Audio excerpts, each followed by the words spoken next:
그만큼 매우 안정적인 시장 지위를 차지하고 있다고 보시면 되겠습니다. 그렇다 보니 안정적인 성장을 계속해서 하는 게 바로 이 회사인데요.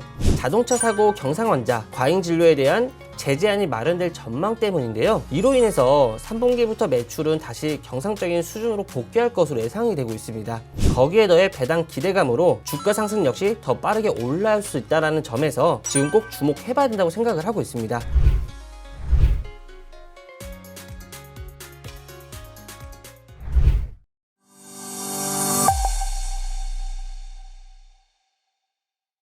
예, 안녕하십니까. 김지우 전문가입니다. 지난 금요일부터 오미크론으로 인해 투자를 하는 사람 입장으로서 굉장히 두려운 투자 심리를 갖고 계실 거라 생각하고 있습니다.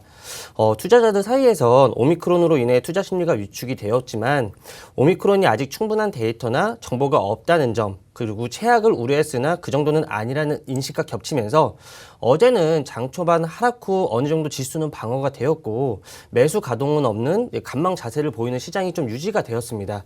거기다가 오늘 장 초반엔 매수세까지 유입은 되었지만 오미크론이 재부각이 되면서 다시 강한 하락을 보이고 있습니다. 오미크론에 대해서 압박을 받고 있는 시장의 변동성에 대해서 조심을 해야 되고 개인적으로 코앞이 아닌 조금 더 앞을 보면서 시장을 보면서 더 현명한 준비를 해야 된다고 판단을 하고 있습니다. 그 현명한 선택 노란톡방에서 제가 알려드리고 있으니까요. 바로 들어오시면 되겠습니다. 자, 그럼 이제 이어서 두 번째 종목 들어가 보도록 할게요. 오늘의 두 번째 종목은 어떤 종목입니까? 예, 오늘 제가 소개해드릴 업체는 그 백종국 연구원님 종목에 뒤처지지 않는 그런 종목을 가지고 왔는데요. 바로 성장주의 대표주인 보험주를 가지고 왔습니다. 국내 손해보험 산업의 선두주자로서 해상, 화재, 그리고 자동차 장기 연금 및 퇴직보험 등 손해보험업을 이제 주요 사업으로 영위하고 있는 회사입니다. 경영상의 목적으로 영업 부분을 나눠 본다면 크게 금융업과 비금융업으로 나눌 수가 있는데요. 금융업 부분은 손해보험업과 자산운용업 등으로 구분되어 있고 비금융업 부분은 손해사정 서비스업과 기타 서비스업으로 나눠져 있습니다.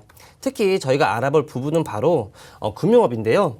자산과 부채의 구성 그리고 수익의 대부분이 금융업에서 발생하고 있어서 사업의 내용 역시 금융업의 중심이 되게 됩니다. 구체적으로 금융업 중 이제 핵심이 되는 손해보험업에 대해서 좀 알아보면 손해보험업은 우연한 사고로 인해 발생한 재산과 신체를 실제 손해액만큼 보장하는 산업으로 다수의 경제주체가 결합하여 공동으로 준비하는 사회경제제도를 사업으로 하고 있는 건데요. 한국의 손해보험 산업은 1940년대 후반 화재보험으로 시작해서 60년대 이후 고도 성장을 발맞추어 발전을 거듭해왔고 국가 경제 발전과 보험 수요 증대에 힘입어 빠른 성장을 이루어왔습니다. 최근에도 사회의 성숙과 더불어 그 리스크 보장에 대한 인식이 강화되고 있어서 장기 손해보험을 중심으로 고성장을 지속하고 있는데요. 여기서 손해보험 시장에 대해서 좀 살펴보면 생명보험 시장과는 달리 외국계 손해보험사의 시장 점유율은 크지 않고 당사를 포함한 국내 손해보험사가 보험료의 전체의 이제 97% 이상을 차지하고 있는데요. 그만큼 매우 안정적인 시장 지위를 차지하고 있다고 보시면 되겠습니다. 그렇다 보니 안정적인 성장을 계속해서 하는 게 바로 이 회사인데요. 거기다가 성장성 또한 가파르게 올라가고 있습니다. 구체적인 수치를 한번 말씀을 드리면 2021년 손해보험 업계는 22조 4,469억 원으로 보험료를 이제 거수했고 전년 동기 대비 56% 성장을 했습니다. 종목별로는 일반 보험이 10.8%, 자동차 보험이 6.3% 성장을 했고요. 매출의 70%가량을 차지하는 장기 보험 시장은 계속 보험료의 안정적인 유입에 따라 전년 대비 3.6% 증가를 했는데요. 그만큼 충분한 성장을 가져가고 있다고 보시면 되겠습니다. 거기다가 이 회사는 2021년 1분기 시장 점유율은 16.5%를 기록을 했는데요. 30여 개가 넘는 국내외 보험사가 영업하는 치열한 환경 속에서도 꾸준한 시장 지배력을 유지하고 있는 회사라고 보시면 되겠습니다. 이렇게 안정적으로 본 사업을 운영해 나가고 있는데 안정적인 본업의 사업에 더불어서 이 회사는 더 큰 성장성을 위해서 신사업을 추진을 하고 있습니다. 저는 굉장히 큰 투자 포인트가 될 거라고 생각을 하고 있는데요. 그 첫 번째가 바로 건물종합관리업입니다. 건물종합관리 서비스는 시설관리와 미화관리, 경비 부분으로 나눠져 있는데요. 서비스의 대상으로는 일반 빌딩과 국가 주요 시설물, 그리고 산업시설에 이르기까지 다양한 서비스 대상이 있습니다.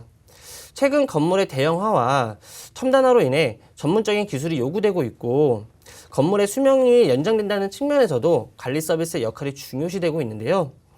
전문적인 건물 관리에 대한 인식의 증대와 대형 건물 그리고 첨단 빌딩의 등장으로 시장 규모는 계속 증가 추세이고 정부의 공공기관도 건물 관리의 위탁 관리로 전환하는 추세를 보이고 있어서 대규모 시장이 조성되는 상황입니다. 그렇기 때문에 시장 경기에 큰 영향이 없는 안정적인 사업을 시작했다라고 보시면 될 것 같은데요.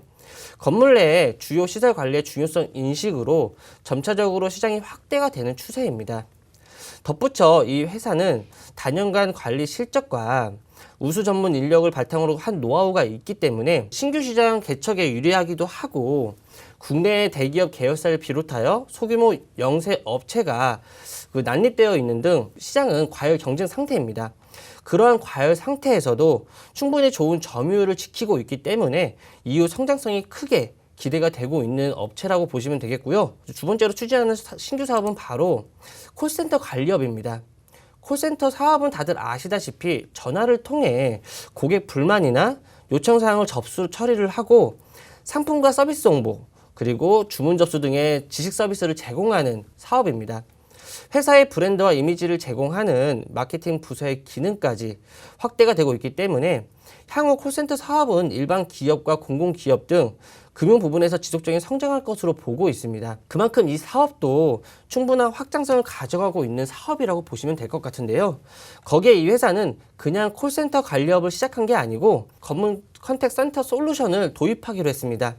기존의 콜센터는 고객 불만 사항을 접수하는 단순 업무 처리가 주된 업무였는데요. 이제는 고객 유치와 고객 관계 관리에 이제 중요 수단으로 부각되고 있습니다. 콜센터에서 웹 채팅과 그리고 팩스 등 다양한 채널을 이용해서 고객의 그 정보를 종합적으로 관리할 수 있는 컨택트 센터로 전환되고 있는 건데요. 이 회사는 기존의 보험업을 통해서 콜센터에 대한 노하우를 가지고 있습니다. 이를 바탕으로 충분한 성장 가능성이 있는 사업에 진출했기 때문에 이 역시 충분한 매출 확장성을 가져갈 수 있는 사업이라고 생각을 하고 있고요. 거기다가 콜센터 관리업은 상당한 진입 장벽이 존재합니다. 콜센터 관리업은 초기에 상당한 투자 비용이 들어가고 안정적인 운용 경험과 인력 관리에 대한 능력 등이 요구가 되는데요. 이것을 충족시키기에는 상당히 어려움이 있습니다. 그렇기 때문에 진입 장벽이 매우 높다라고 생각해 주시면 될 것 같은데요. 이 회사는 이미 상당한 시장 경쟁력을 확보한 상태라서 이 역시 굉장한 유리한 측면에 있다고 보시면 되겠습니다.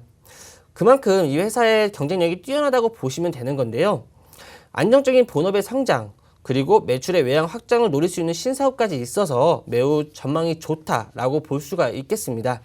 거기에 더해서 이 회사의 핵심인 손해보험에서 매우 좋은 호재가 기다리고 있습니다. 하반기 중 자동차 사고 경상 환자, 과잉 진료에 대한 제재안이 마련될 전망 때문인데요.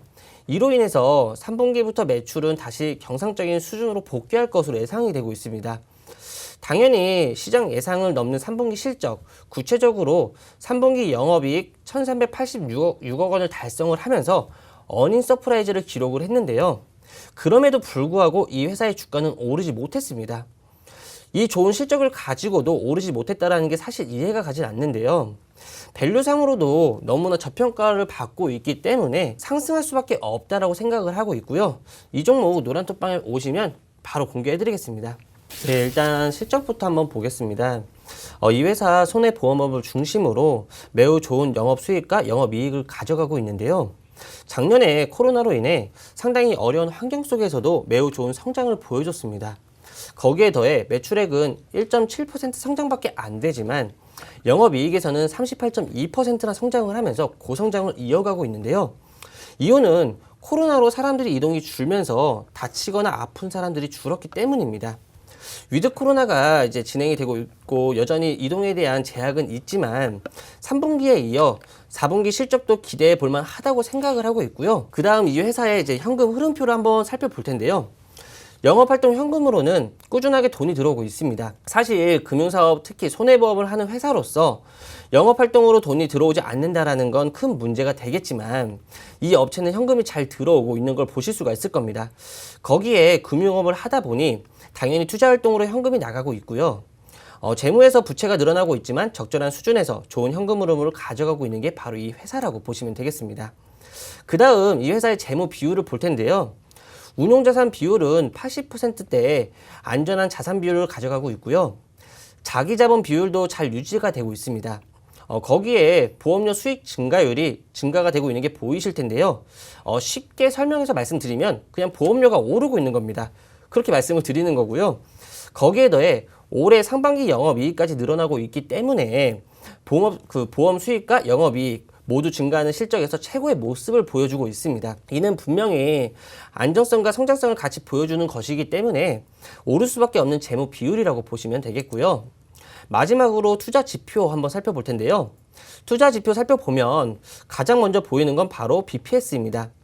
이 회사의 1주당 자산 가치라고 보시면 되는 건데요.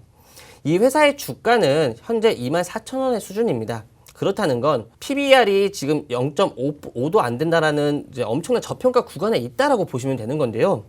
충분히 주가 2배 이상 올라도 이상하지 않을 종목입니다. 거기에 더해 이제 3분기가 끝나고 4분기가 진행이 되고 있는데요. 지금 시점에서는 연말 배당 투자 역시 주목을 해봐야 된다고 생각합니다. 이 회사는 높은 배당 성향과 배당 수익률을 보여주고 있기 때문에 당연히 연말 배당 투자에 매우 적합하고 거기에 더해 배당 기대감으로 주가 상승 역시 더 빠르게 올라올 수 있다는 점에서 지금 꼭 주목해봐야 된다고 생각을 하고 있습니다.